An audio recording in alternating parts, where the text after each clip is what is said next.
Baik, Assalamualaikum warahmatullahi wabarakatuh. Alhamdulillah, salatu wassalamu ala rasulillah wa ba'd. Puji syukur kehadirat Allah Subhanahu wa Ta'ala. Salawat serta salam junjungan Nabi besar Muhammad Sallallahu Alaihi Wasallam. Baik, teman-teman semuanya, pada kesempatan kali ini saya akan mempresentasikan ya bahan ajar ya atau akan melakukan pembuatan video bahan ajar dalam rangka pelaksanaan tugas PKDP di yang diselenggarakan oleh UIN Sultan Taha Saifuddin Jambi. Saya Iqbal Katrino, dosen dari IAIN Kerinci, yang pada kali ini pada semester ini mengampu mata kuliah Hukum Tata Negara ya. Baik, berikut adalah video bahan ajar yang akan kita.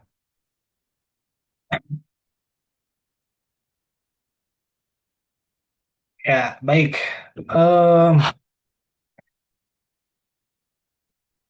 Ya, pada hari ini kita akan mempelajari eh, di mata kuliah Hukum Tata Negara, yaitu di mana kita akan mempelajari ruang ruang lingkup hukum tata negara. Ya, sebelumnya saya sapa dulu mahasiswa semuanya ya. Assalamualaikum warahmatullahi wabarakatuh. Semoga sehat selalu teman-teman semuanya. Di sini kita akan memperlihatkan ya apa itu yang dimaksud dan apa saja yang menjadi ruang lingkup hukum tata negara. Baik, jadi hukum tata negara ini mengatur ya ruang lingkupnya adalah mengatur struktur dan penyelenggaraan negara berdasarkan konstitusi. Nah, oke.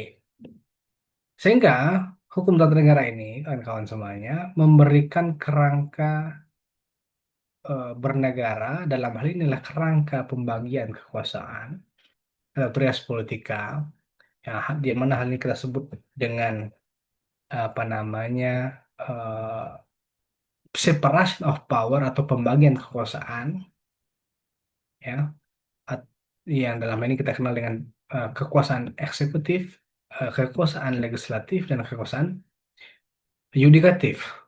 Lalu kemudian hukum tata negara juga memberikan kerangka eh, penyelenggaraan negara dalam hal ini kaitannya dengan hubungan pusat dengan daerah. Apa saja yang kemudian menjadi tugas-tugas pemerintah pusat, lalu juga apa juga yang kemudian menjadi wewenang dan tugas pemerintah daerah. Apa saja yang bisa dilakukan oleh pemerintah pusat dan apa saja yang boleh dan tidak boleh dilakukan oleh pemerintah daerah. Sehingga serta eh, perlindungan hak warga negara. Nah, tujuan utamanya adalah untuk menciptakan pemerintahan yang demokratis dan tertib tentunya. Oke, baik. Ruang lingkup pertama dari hukum tata negara adalah hukum tata negara ini dimulai dari pengaturan tentang konstitusi itu sendiri. Sebagaimana yang kita ketahui bahwa konstitusi itu adalah norma dasar tertinggi dalam sebuah negara atau hukum tertinggi. Ya, atau yang di Indonesia kita kenal sebagai Undang-Undang Dasar 1945. Ya, jadi teman-teman kita ketahui bahwa dalam hierarki ya, dalam hierarki peraturan perundang-undangan di Indonesia ya, yang diatur dalam Undang-Undang Nomor 11 2012 tentang proses pembentukan peraturan perundang-undangan itu, hierarki paling tinggi itu kan ada pada Undang-Undang Dasar 1945 yang nanti di bawahnya ada TAP MPR ya, lalu di bawah TAP MPR ada eh, undang-undang. Nah, baru ada undang-undang atau Perpu ya kan. Nah, di bawah Perpu atau undang-undang ini, Perpu ini yang teman tahu ya, peraturan pemerintah pengganti undang-undang. Di bawah Perpu ada ada yang tahu? Ya, peraturan pemerintah tersebut dengan PP. Di bawah undang-undang itu ada PP, di bawah PP ada apa? Ada Perpres. Ya, Perpres. Di bawah Perpres baru ada Perda. Perda tingkat wilayah provinsi dan juga Perda tingkat kabupaten kota. Nah, dia. Lalu juga kemudian eh, apa namanya konstitusi itu juga nanti yang mengatur tentang apa namanya eh, perlindungan ya, mekanisme perlindungan hak warga negara. Nah, sebagaimana yang kita ketahui dalam teori hak, dalam rezim hak asasi manusia, bila mana ada hak, bila mana ada hak warga negara, maka di situ pula lah ada kewajiban. Siapa yang pemangku kewajiban di sini? Pemangku kewajiban menurut rezim hukum hak asasi manusia adalah negara itu sendiri yang harus eh, melindungi hak warga negara. Lalu kemudian konstitusi menjadi rujukan utama dalam pembuatan dan penafsiran peraturan perundang-undangan. Konstitusi dalam hal ini kita maksud dengan Undang-Undang Dasar 1945. Oke, ya. Nah, di sini eh, selain mengatur tentang konstitusi, ya, hukum lembaga negara, hukum tata negara juga ya berbicara tentang lembaga-lembaga negara itu sendiri. Ada kita sebut dengan lembaga tinggi negara, ya. Nah, seperti MPR, DPR, DPD, ya, lembaga negara yang dalam pembagian kekuasaannya termasuk pada lembaga eksekutif, sorry, eh, legislatif ya, lalu kemudian presiden eksekutif, lalu MA dan MK ini sebagai lembaga kekuasaan lembaga negara yang memiliki cabang kekuasaan yudikatif, gitu ya. Nah, selain ada dua hal itu, ada tiga cabang kekuasaan ini atau lembaga negara yang diatur dalam tiga trias politika ini, ada juga BPK, ya, yang dimana ke semua lembaga negara ini bertugas untuk mengorganisasikan fungsi pemerintahan. Nah, BPK nanti ada BPK, lalu ada KPK, ya, lalu ada Komnas HAM, lalu ada apa namanya KPI dan seterusnya. Itu lembaga negara independen kita sebutnya ya. Jadi ada lembaga negara utama dan juga ada nanti lembaga negara independen atau yang kita sebut dalam istilah state uh, auxiliaries gitu ya. Nah, setiap lembaga negara ini kenapa kemudian dibagi gitu ya? Dibagi ke dalam tiga cabang kekuasaan ini lalu kemudian juga nanti ada apa namanya lembaga negara independen. Ini tuh gunanya adalah untuk memastikan terciptanya sistem checks and balances. checks checks and balances itu untuk apa? Supaya tidak ada lembaga negara yang lebih dominan daripada lembaga negara yang lain.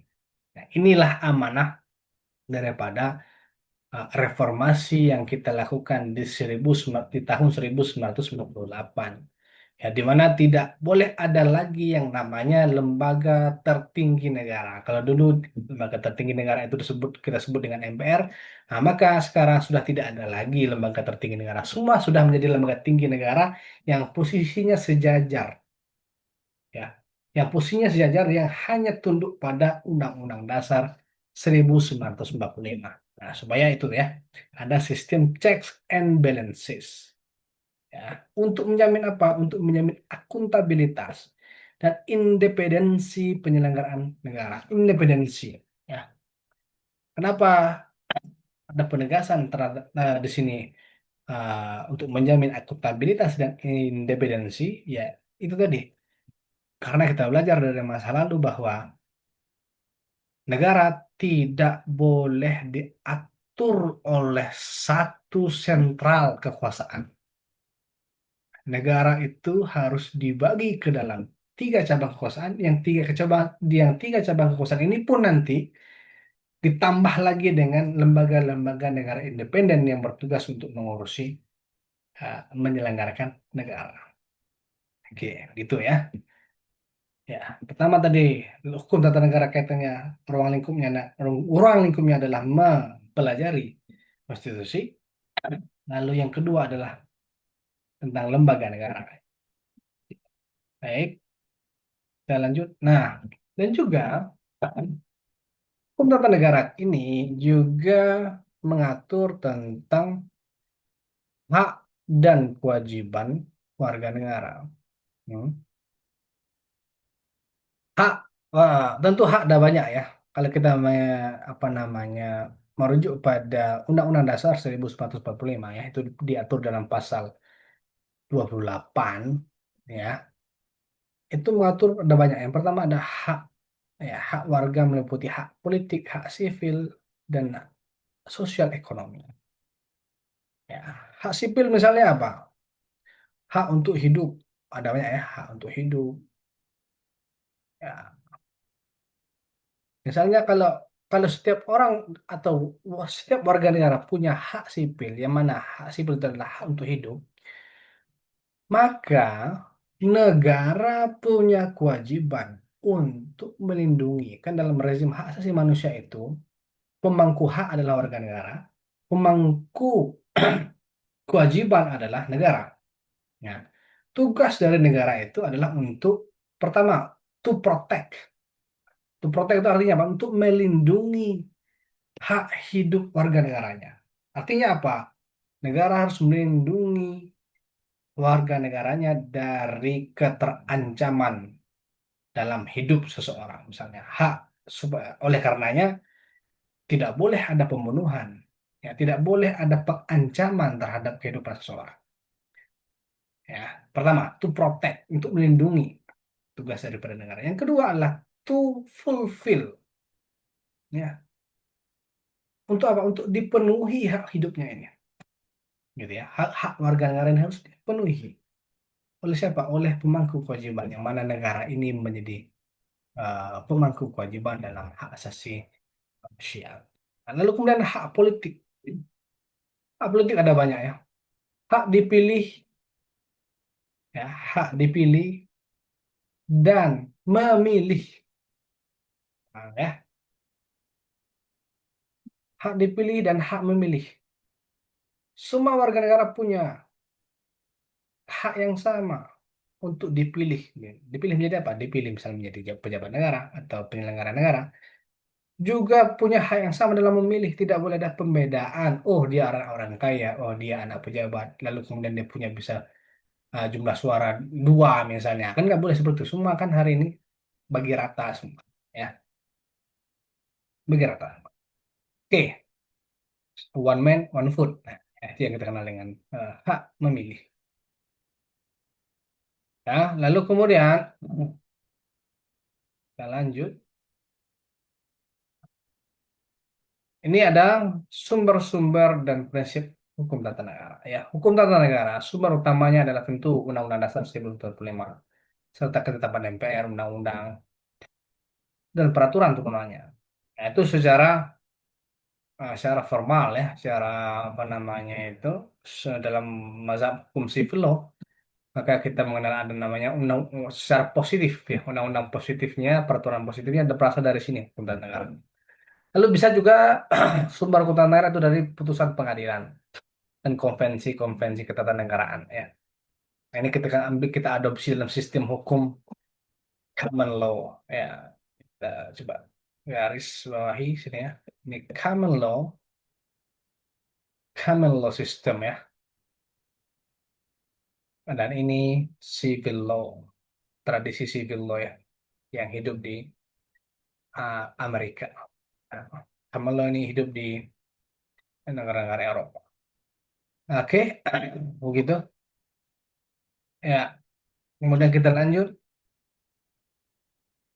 Nah, prinsip hukum tata negara tentunya Prinsip pertama adalah meliputi supremasi hukum, lalu persamaan di depan hukum dan perlindungan hak asasi manusia. Tiga prinsip ini harus dijunjung tinggi dalam hukum tata negara ya. Hukum tata negara mengatur supaya hukum ini menjadi panglima ya. Lalu juga memastikan bahwa setiap orang punya akses yang sama terhadap hukum dan juga mengatur tentang harus ada perlindungan secara eksplisit dan positifis bahwa di dalam konstitusi harus ada perlindungan terhadap hak asasi manusia. Lalu peradilan yang independen dan pembatasan kekuasaan demi memastikan akuntabilitas pemerintah. Oke, begitu teman-teman semuanya. Kira-kira dari apa yang kita sampaikan, dapat kita simpulkan bahwa hukum tata negara memberikan kerangka konstitusional bagi penyelenggaraan negara yang demokratis dan tertib. Artinya apa? Hukum tata negara ini ya adalah jika kita ingin melihat gambaran besar pengaturan sebuah negara, maka kita wajib hukumnya mempelajari hukum tata negara karena hukum tata negara ini ya memberikan gambaran besar bagaimana negara itu diatur. Siapa bertugas sebagai apa, siapa punya wewenang atas apa, siapa punya fungsi sebagai apa, dan seterusnya. Sehingga memastikan bahwa tidak ada tumpang tindih kewenangan, tidak ada sentralistik kekuasaan. Ya, semua dijamin sama rata. Nah, ini yang kemudian kita dapat simpulkan. Lalu juga kemudian tujuan akhirnya adalah menjamin pembagian kekuasaan, perlindungan hak warga negara, dan akuntabilitas lembaga negara. Semua hal ini bertujuan untuk terciptanya keadilan dan kesejahteraan bagi seluruh masyarakat Indonesia. Bidang kurangnya kami mohon maaf. Kita tutup ya perkuliahan kita pada hari ini dengan mengucapkan hamdalah bersama-sama. Lalu kemudian kita tutup. Assalamualaikum warahmatullahi wabarakatuh.